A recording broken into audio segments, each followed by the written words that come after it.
Repatriation to Cyprus, bringing talent home. In this episode of Cyprus Diaspora Uncovered, business leaders and diaspora experts examine how repatriation can become a powerful driver of Cyprus's long-term economic growth and innovation. The discussion explores strategies for attracting skilled Cypriots back to the island, the incentives and opportunities that make returning home an attractive option, and the vital role of public-private partnerships in creating meaningful career pathways and support networks. Panellists also consider how reversing brain drain can strengthen Cyprus's workforce, enhance competitiveness, and secure the country's future prosperity. This panel discussion was recorded live at the Cyprus Diaspora Forum on May 8th, 2026 at the AMARA Hotel in Limassol, Cyprus. So, after a really interesting conversation just now, I'm delighted to be introducing our next panel session. And we're looking again at repatriation and bringing talent home. We have the next 50 minutes together, and we're going to cover a number of different topics. So first of all, I just want to spend a few minutes introducing our panel. And to my left here, we have Eleni, how do I say your surname, Eleni Mo? Iacovidou. Eleni is the co-founder and CEO of Sofrosini Partners. She is dual qualified. She is a London-based insurance and reinsurance lawyer, and she specializes in the acquisition and management of insurance and corporate long-tail liabilities. She has a number of different awards and accolades in her field, and she is regarded as one of the most senior lawyers in her field. She's also committed to diversity and inclusion within the insurance legacy, and journalism is also in her blood, and she enjoys writing regularly. So, Eleni Mo, welcome. Kalos orises. Then we have Dr. Stelios Kyriagou. Kalos orises, Stelios Mo, Chief Technology Officer of, and how do you pronounce your company? Renew Bio, which bridges the gap between advanced physics-based optimization and generative AI to revolutionize drug discovery. Throughout his career, he has pushed the boundaries in terms of multi-objective optimization, and he leads the development of cutting-edge agentic platform that evaluates and optimizes novel chemical entities of the aging brain. So welcome, Stelios Mo. Then we have Maria Pedridis, Senior Manager and Executive Search at ICAP People Solutions. She's a strategic leader in executive search and human capital advisory. She has over 20 years experience in talent acquisition, leadership, workforce transformation. She partners with organizations across Cyprus, Greece, and international markets to attract high caliber leadership back into Cyprus and generally. She's regarded as an expert in the executive search and has worked with some really big areas. So welcome as well, Mariamo. Thank you, Lucimo. Thank you very much. And last but not least, Sava Savidis. He is the senior partner at Michael Gybrianou & Co. He is the managing director of their Bafos office and the head of real estate development.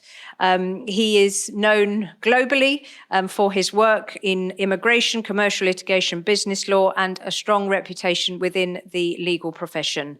A real visionary guy, and also I know him well, and he's a lovely man as well. So Savaz, welcome. Okay, so we're going to cover some different topics now, and I'm going to start first of all with Eleni. Each speaker is going to have 2 questions, and they're going to have a short time to go through the questions, and then we'll open the floor up to discussions at the end of our session. So Eleni Mo, I'll start with you. We've heard from the Deputy Minister today about the government's vision to attract diaspora back to Cyprus. What components do you feel are key to the initiative and its success? Technology okay? Great. Technology is good. Good start. First of all, thank you so much for including me on this panel. And it was great to hear from the minister because then she absolutely set the scene. I can't really start without thanking Paul. What an amazing event. I mean, I am blown away. I know I've said this every time I see you, but I just have to say it one more time. Before I answer your question, I'll have 2 confessions to make. I'm a great fan of Minds in Cyprus because I think this is the first time that we have a president and a presidency, a government that actually has articulated a plan with such clarity and commitment.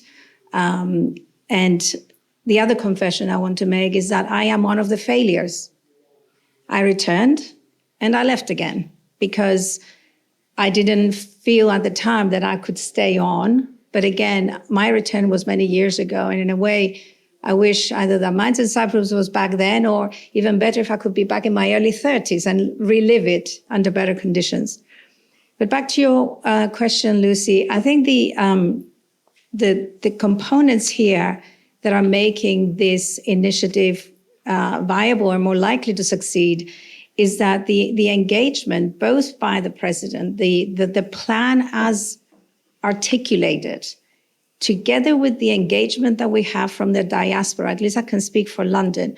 The event, the launch event back in May last year was scheduled to take place in one of the venues in London for about 200 people.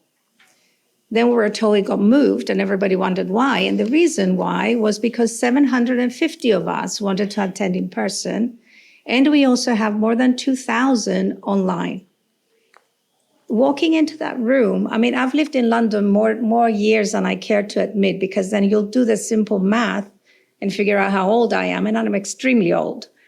So I know what it's like to live in London. I've been there. I've seen other attempts, and I want to say attempts because there were no plans, attempts to engage the diaspora, attempts to reconnect us with Cyprus. And everything back then was focused on come back to have home-cooked food and have your parents look after your kids and, drive 2 big cars and live in a big house and whatever, right? This isn't the proposition today. The proposition today is that, again, to steal the president's tagline, Cyprus is changing. And to me, the change is evident. Every time I come to Cyprus, I see it. In the startup ecosystem, in the way people engage with what's happening around them, the way young people engage with what they want to do today, with what they want to do after they graduate from school. I have a wonderful godson. His father is my brother. He's in the audience. And he is studying economics at the University of Cyprus. And when I asked him, what do you want to do? He said to me, I want to become an investment banker, and then I want to do my own thing. Now, back when I was his age, I didn't have a clue what my own thing was. It was just to get a job, right? And I got a job as an insurance reinsurance lawyer, fell into it quite accidentally, and it all worked out for me. But Cyprus today is different, and it's because it's developing. Again, I want to stress the clarity of the vision, the implementation of the vision, and I'm not a representative of the government. It's just how I see it through my diaspora eyes. The fact that we have one clear point of reference, again, is very helpful because we all know Cyprus is full of red tape. We're not out of the woods yet. Red tape is still there. We need to address that. And to a point that was made earlier, yes, we do need to translate a lot of things to facilitate people who don't speak Greek perfectly or write perfectly or read perfectly to be able to cope with what we have. But we do have one clear point of reference, and that's the Minds in Cyprus that provides you a very good starting point. If I go back to my time when I returned, I mean, hey, good luck to you. You couldn't find an answer. I mean, you could go in person to a bank because that was the only way back then anyway, and you still didn't get an answer. You still couldn't figure out what to do. You still didn't know who to speak. One minister would send you to another minister, and then you were just a ping pong between the government agencies. Now I think things are different, and at least I think again, as Mrs. Piggy said, they want to do things better. They are more open-minded. And they are far more engaged. Now, it doesn't matter what political color you are, and frankly, it doesn't matter. The impression, the obvious difference that we have today is that we have a president who can stand on the international scene and appear credible. He is articulate. And he has a clear plan about what he wants to do for Cyprus. And to me, that's different from others. And again, I'm not asking you to vote for him or why did you vote for that or whatever. It doesn't matter. It is a completely different appearance. The holistic approach, I think, also is a key component for success for this program because, again, tax incentives are great, but they're not. Tax incentives are not the ones that are going to bring back the diaspora, okay? Because you still have to match, if you're getting, I don't know, a mid 40, 50 a year-old professional in the city of London or in New York or whatever, you can structure as many tax incentives as you want. You're not going to match his earnings.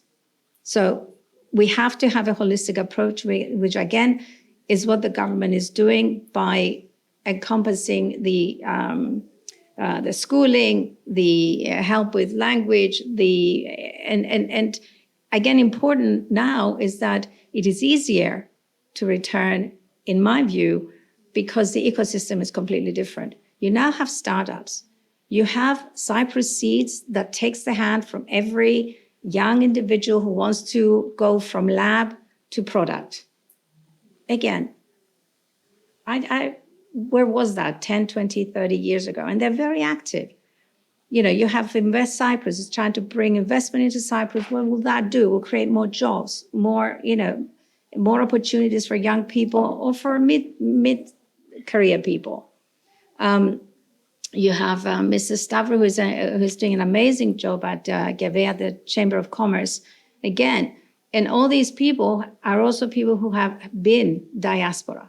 So they talk the language through also their own experience. Cypriots are optimistic, right? So everything works out at some point, somehow.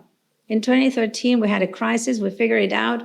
We came out of the crisis before we were expected to, and we rebuilt. That is a great thing, but it's also a risk in that we can overpromise. And for Minds in Cyprus to succeed, there's a lot of, like any plan, it has a lot of execution steps from vision to delivery. And I think that's where, if I could flag one thing, is the challenge is to deliver within expectations and without overpromising so that people are not disappointed. We need a cohesive approach, a system that's going to work, cut the red tape, etc., so that people don't start or don't try to return and then they get disheartened and disappointed because the promise on the website has no relationship with the reality they face every day. Thank you, Eleni Moore. And how do you see this initiative different to perhaps others in the past? What areas will we facilitate sort of success? Well, I think, at the risk of repeating everything and also coming out after the minister and after the previous panel, I think everything was more or less highlighted. Again, if you're in a company, culture starts from the top, from the CEO, right? Nothing gets delivered unless the CEO drives it. And it's the same here. I mean, as we heard from Mrs. Piggy, Minds in Cyprus and the whole idea of trying to do something different for the diaspora is the president's vision. He's the CEO. So if he wants to deliver it, he will find a way to deliver it. And that's, I think, a key difference, because in the past, repatriation or diaspora return was coming, it just happened every day. I came, back when I did, nobody knew I came, I left, and, nobody knew I came, nobody knew I left, except for my family. This is, again, what makes this different. The commitment, the funding, the tax incentives, the collaboration among the various stakeholders, the Chamber of Commerce, Invest Cyprus, Minds in Cyprus, Fanos is not here anymore, but Cyprus in the city, I know we're working very hard in London to keep the diaspora engaged. And we're all committed to, if you want, selling Cyprus and selling the return, or promoting it is a better word, actually. We don't sell Cyprus, we promote it. I was at a panel yesterday, I followed a panel yesterday with, or a fireside chat with Dimitris Malios, and he said something that I am going to steal. And he said, they won't see us coming. Because what this country has is all of us who have gone abroad, done something, came back or didn't come back. And we have so much to offer. And Cyprus at the moment has so much to offer to us, which is why the match is great. It's a different time. It's an amazing time for Cyprus. And I put on LinkedIn when I was getting ready to come to the diaspora, I said, I'm going to this great event and it's never been a more exciting time to be a Cypriot. And I really, truly believe it because it's a different environment and everybody's working towards kind of developing. We're not going to be Silicon Valley or New York or London, but I think we're creating something very unique, and it's because all the components are there and the diaspora is committed to doing its bit. I think I already mentioned that obviously the difference, the different ecosystem and the diaspora engagement. I think it's just what's driving and what can deliver success. Thank you, Elenimor. Very insightful. And from a different take now, Stelios Kyriagou. So why have you decided to bring your company to Cyprus? And maybe tell us a bit about your company first. Sure. First, Cyprus is awesome. It is. I want to come here even if I was not Cypriot. I'm going to explain why in a second. But my company uses AI to design drugs to save the aging brain. Right, so we all live longer and longer, but none of us has a way to take care of their brain, and like being 90 and don't remembering what's going on is not a fun place to be. And so that's how it all started. But back to the original question, Cyprus is a really good place to come if you are someone in my place. Right, it's a life quality hack. It's beautiful, it's vibrant, it's cost effective. It has a lot of talent, believe it or not. For example, my friend there with the blue LA hat, awesome talent. In fact, we are underusing our talent. And from my perspective, this is where I want to be. I want to grab all of this talent and use it to create novel and new things. Okay, thank you. So as a startup founder, what kind of people do you think Cyprus needs to attract for repatriation to boost startup ecosystem? And what would these people need to make that choice? Perfect. And again, this is just for the startup side of things. I think we need two types of people. One is the people that have been there and done that before.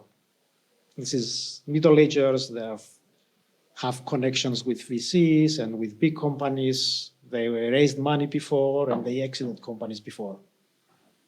And the second type of people you need, which is more important than the first in my opinion, is the young, vibrant alumni. This is the people that have ideas, they're your risk takers, they are your doers. Now, these two people need fundamentally different things. Okay, the first category cares about their family. They want to have like citizenships for their spouses. They want to have good international schools for their kids. And they want access to talent because they want to start new companies. The second category needs to know that they have a chance of implementing their idea. They already have the idea. They already are bold enough to go ahead and try to implement it, right? So you are competing, like you need to convince this big person that she needs to leave MIT and Boston and come to Cyprus, and that in Cyprus she'll be able to like raise money to go and do her giant, bold idea, and she'll have a better chance at doing this than her colleagues that stayed there. Right? So it's a tall order, but I think these two things are synergistic.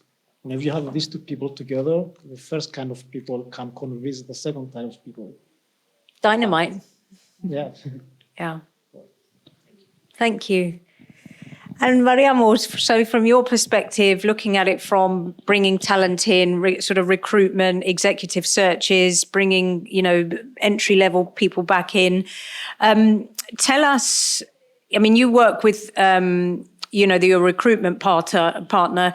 What are you seeing in the market, and how important is repatriation really for Cyprus today? First and foremost, thank you very much, Lucy, and thank you very much for this platform, and to Paul for the excellent initiative. Awesome. It gets bigger and better every single year. Very good question, so thank you very much for that.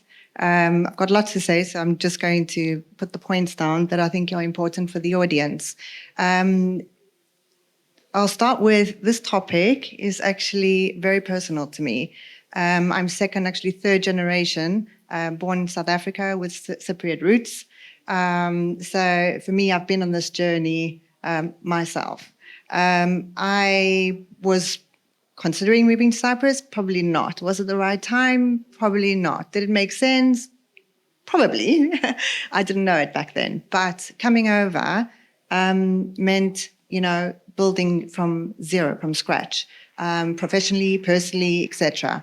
Of course, I came from a very privileged background, so I did have support from the family, but anything else going forward meant I had to do everything by myself. And when did you come over here? In 2020, I can't even remember, 25 years ago. Oh, okay. So I basically lived half my life over in South Africa. 2002, that's right. Now I give away my age. Anyway, so what I wanted to say was when I did move to Cyprus, I built from zero. I got a job at a Big Four, one of the strongest Big Four, which was very difficult to get in back then. It's much easier now, but back then it was really, really difficult. So I guess I'm a success story. But I didn't know what I was doing back then. No help whatsoever from the government, just based on, family support, etc. But I built it day by day. And currently I'm at a giant company, a regional giant company, ICAP People Solutions. And through executive search, so I was on the journey before coming to Cyprus, and now through executive search, I'm on the other side. So I'm helping I'm engaging with the Cypriots of the diaspora, Cypriots abroad, coming into Cyprus, attracting them, and helping them move back. So brain gain here. And I think that the previous discussion was actually really strong. So it's like a continuation of that here.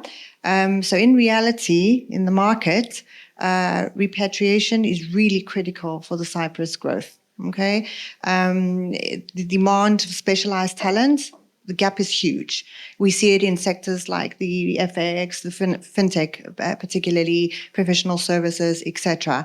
I was talking to a lady earlier, and she said, we're doing lots of stuff for the development of the Limassol, etc. But, we can't find talent. It does. We know in all industries there's a struggle. And this is where we come in. And this is where we help organizations, fill those gaps. And then we help the Cyprus Diaspora move over to Cyprus. So how do we do that? Well, let me just put it this way. At the same time, we have to understand the diaspora. And when I say understand, I mean they want to either return to Cyprus or not thinking about it until you've reached out to them. So the passive candidates, but it would have to make sense. Why would they want to move over? For instance, in South Africa, they live a very privileged life. To come over to Cyprus would mean safety. It would mean, a family, a healthy and happy family upbringing for the little kids, and then a long-term future. But it would have to make sense. So the decision, like I said, has to make sense on what? Housing, career, long-term compensation. The tax incentive is not enough to bring them over. That's a whole different topic. But just to say, it is important that organizations, don't just put the opportunity out there, but have to actually sell it in terms of the benefits, fringe benefits, but also to attract for long-term purposes. It has to make sense on all levels, from family, personal, right through to, the corporate side. Thank you. And when organisations can't find the right talent, how can they address these gaps, and what could make diaspora professionals consider coming back? Right, so there's 2 points here. One, the organizations, okay, when there is a gap, because I spoke about a gap earlier, what do? Do they just freeze hiring? Do they just, remain understaffed? No. This is where they turn to us, where we executive search, we help them find this market. So we headhunt both locally and internationally, bringing the diaspora back to their roots, and connecting the opportunity with the diaspora. So basically, what we want to see is that, identifying talent is the one area. The second, of course, is understanding the mindset, like I mentioned before. So it's, like I said, a lot more than just the tax incentive. And it's a lot more than just the compensation. We need to put a team together, and I think the Minds in Cyprus is a start. I understand, Matthew, it is a personal, unfortunate situation with such great talent, as my fellow panelists just said, not being utilized in the correct way. And I still feel, don't be disappointed, but I still feel there's a lot more for you in Cyprus than you are at this point in time. So don't give up. I really think you can go places. And we're here to help. Thank you, Lucy. Thank you very much. Excellent. Thank you.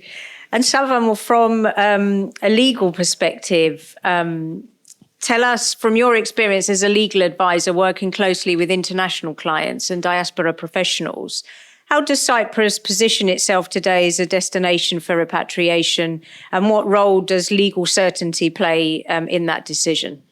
First of all, Olusimu, how are you? I'm good, thank you. How do you feel when you're returning back to Cyprus again? Do you know what? I always love coming to Cyprus. And I always say to my friends, family at home, I was born in London and I'm a family law solicitor, but I still see Cyprus as like home, a second home for me. And I know when I retire, and it won't be till a long time, sadly, I'll be spending my time here and in London. So for me, this is a really close to my heart sort of topic. Amazing. This is the reasons why I could say that with certainty that Cyprus tick all the boxes in order for people to return back, because it's not only when the diaspora persons makes a decision to return back to Cyprus, it's not only emotional, but it's a decision that basically needs to fill all the other boxes in relations with the professional, with their family reunification, and also to make sure that there is a system that actually is here to support them. People moving over in Cyprus, from my experience, they don't only deciding in just emotionally and say, okay, I'm returning back to Cyprus because this is my roots. Yes, back in their head is always that in their mind. But what they are looking and what we can see, we're talking about professionals that they know very well where they stand. And for sure, they're going to make decisions that it will affect their life. It will affect their families. It will affect everyone around them. So for sure, there are people that deep down, they have already done all their searches around Europe. They've done all their searches around what other countries they are offering. And for sure, they're going to make decisions to return back to Cyprus if they feel that Cyprus is what they offering them. Cyprus has a strong legal framework. Cyprus is a common law country, quite friendly in especially people returning from the UK. It's an EU jurisdiction, and has an attractive tax environment, which with the recent amendments on the law, it makes it even more attractive. However, people of diaspora deciding to return back, they always counting the legal risk. And what are these legal risks is, as I said previously, to compare Cyprus with other jurisdictions. We have done significant steps ahead as Cyprus. I have to say that as professional, sometimes advising people from diasporas to return, I feel more confident in order to provide answers to certain questions. And I feel more confidence not in relations to promote governments or government's policy or whatever, but practical solutions, practical answers, practical ways in order to make them to move over in Cyprus and understand they are not missing a lot. Of course, questions still remains about how to disconnect themselves from where they are coming from over in Cyprus. Of course, there is questions in the relations about what Cyprus fundamentally can offer them more than other jurisdictions. And what opportunities Cyprus can offer them in the future, because we're talking about professionals that they are not moving only their business here, but they are moving as well their families. So whatever their decisions they're going to be making, this will affect as well their families. So from that perspective, I believe that we're going to the right directions. However, I could say that we need a little bit more guidancing to be provided from all perspectives, not only for government, but from all perspectives. Thank you. And building on that, what practical steps, you talk about legal and structural perspective, can support a smoother and more effective repatriation process? I will be, again, practical, Lucy, and I will say that when someone's making over the decisions to move over, there is a combination of services that needs to be provided, and also there is a combination of government bodies that needs to work together in order to reach to the conclusions that we want. And what I mean by that, okay, someone's make the decisions to move over, needs to have legal advice, accountant, and a banker. This is the three important people that he needs to consult first before making any decisions. From a legal perspective, you need as well to work closely over with immigration authorities, with even the educational ministry, when we're talking about kids that they are moving from different jurisdictions, whether it would be acceptable in a public schools or in a private schools. From immigrations, because we're talking about the situations where either one of the spouses doesn't have a Cypriot passport. So in that situation, they need to sort out the issue and the status of living here permanently. And then we're moving over on issues like transferring funds from abroad to Cyprus, anti-money laundering regulations, bankers, KYC, and all these things that it makes things complicated sometimes. And unfortunately, even though they are acceptable in one jurisdiction, they are not acceptable in Cyprus because Cyprus follows its own regulations. And finally, the tax incentives, which again, yes, they are here, they stand. We have a very good tax incentives for someone to return over in Cyprus. But the thing is always, how do I disconnect myself and what kind of agreements that Cyprus has with other jurisdictions in relations with that? Because the decisions is not only just to move over in Cyprus and say, okay, either I complied with the 183 days ruling or the 60 days tax ruling.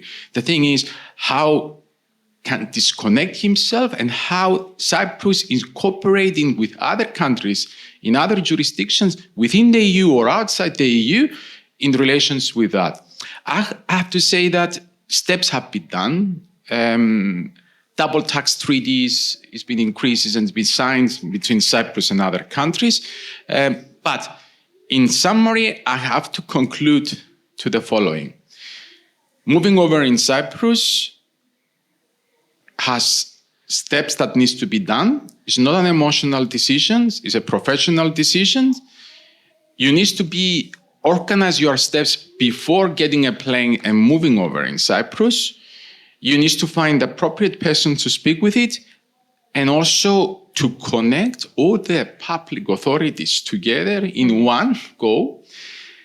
Cyprus tried to do that, and it works with foreign investments companies when they're transferring their headquarters over in Cyprus, where they try to put under one roof any issues that has to do with the taxes, immigrations, employees moving over into Cyprus. And I would say that it works. It works very well. Now, with Minds in Cyprus, I think we're going to that directions as well. So let's be let's see that the glass is full and not empty. I think we are going to that direction as well. Currently, I will say only the one thing, that those that they decided to move over in Cyprus, do your homework first and then to move over. And I will conclude just to say something from experience. And you know, sometimes kids, they always giving you the best examples. When my kids, they moved over from the public sectors and I took them to the private sectors in a UK and following a UK system, okay, at the beginning, you know, they was confused because it was completely different things. They used to get into different educational systems, and then suddenly, you know, they go into a systems following the UK system that has to do the research and everything.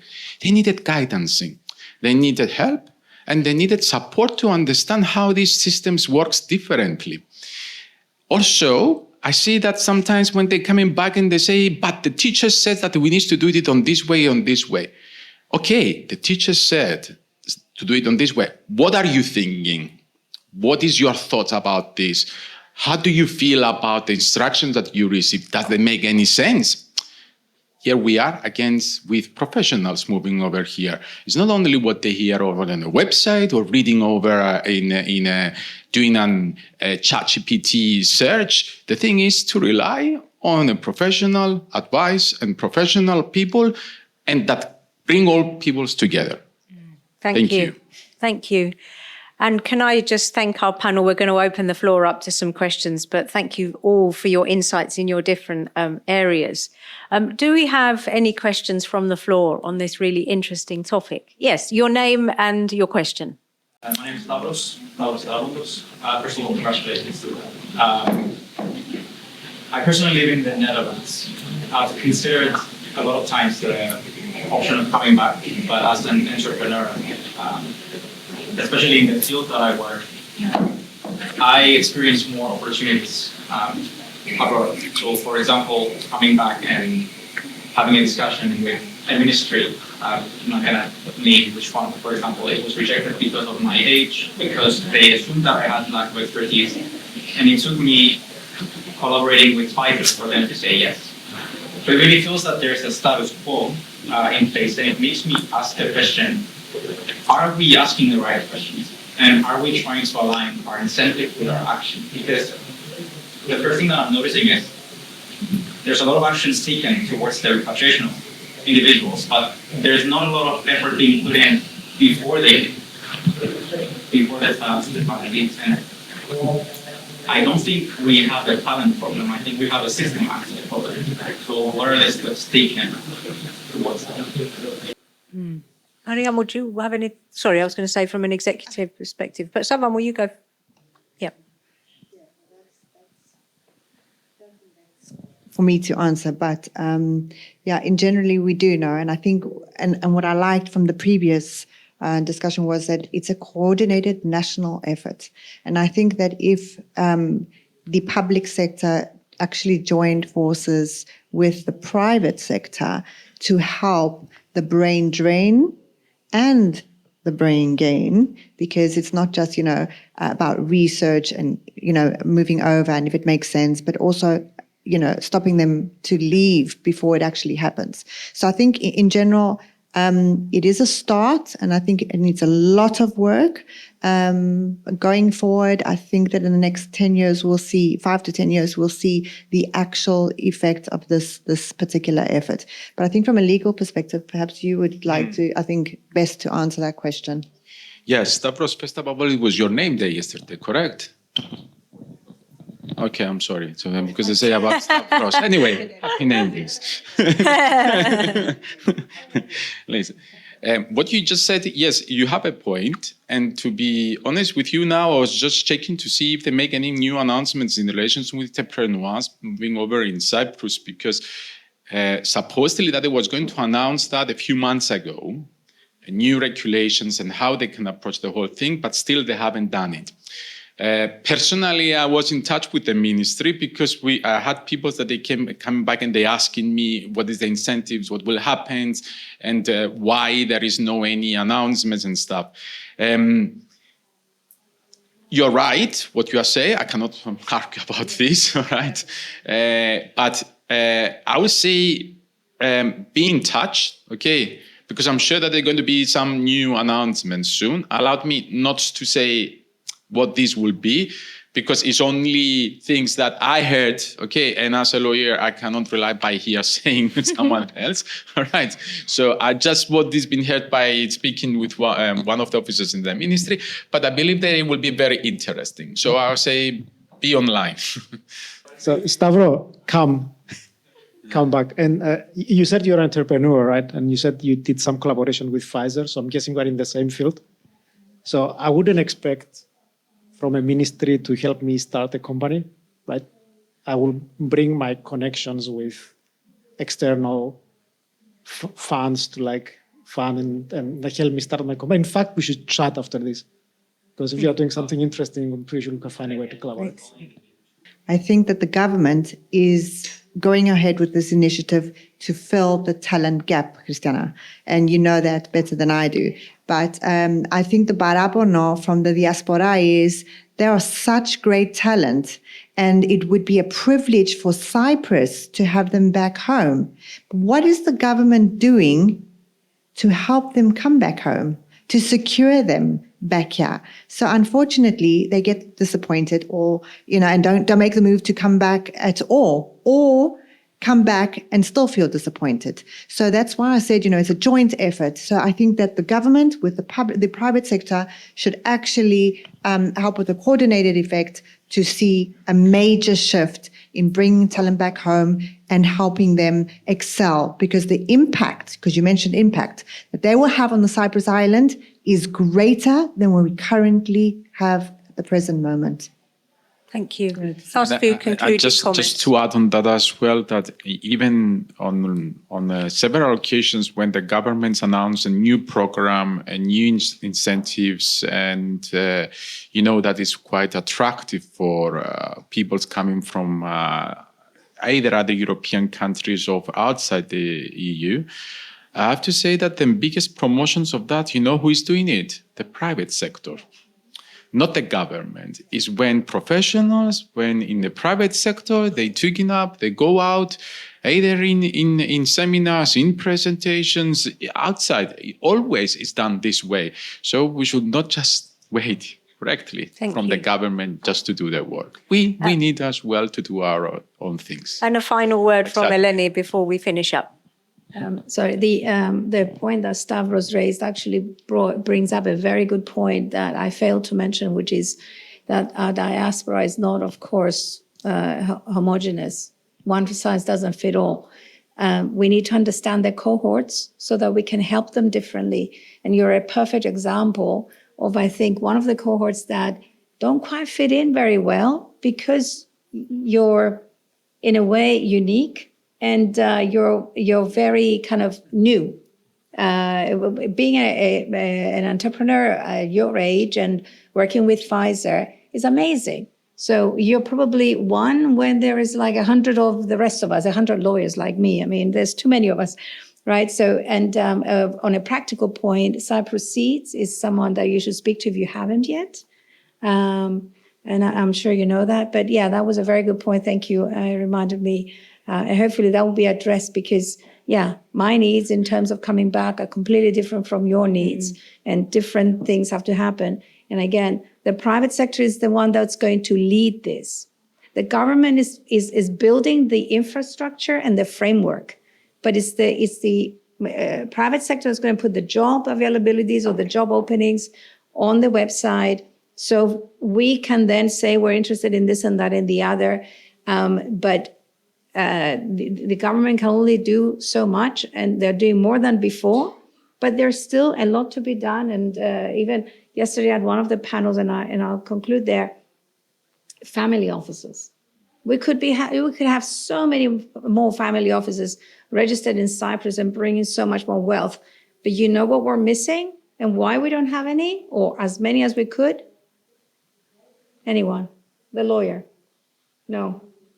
We don't have legislation for family offices. So how can the family office from anywhere in the world move to Cyprus if they have no legislation with which to get certainty for their registration here in Cyprus. So now we're going to have legislation.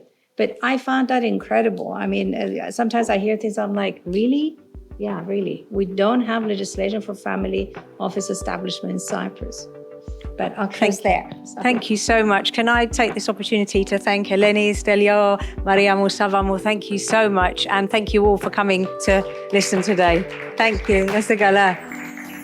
Thank you for listening to Cyprus Diaspora Uncovered. Subscribe to our podcast on Spotify or Apple Podcasts for more inspiring conversations that are shaping Cyprus's global future. You can also explore more episodes on our website and selected video interviews on our YouTube channels.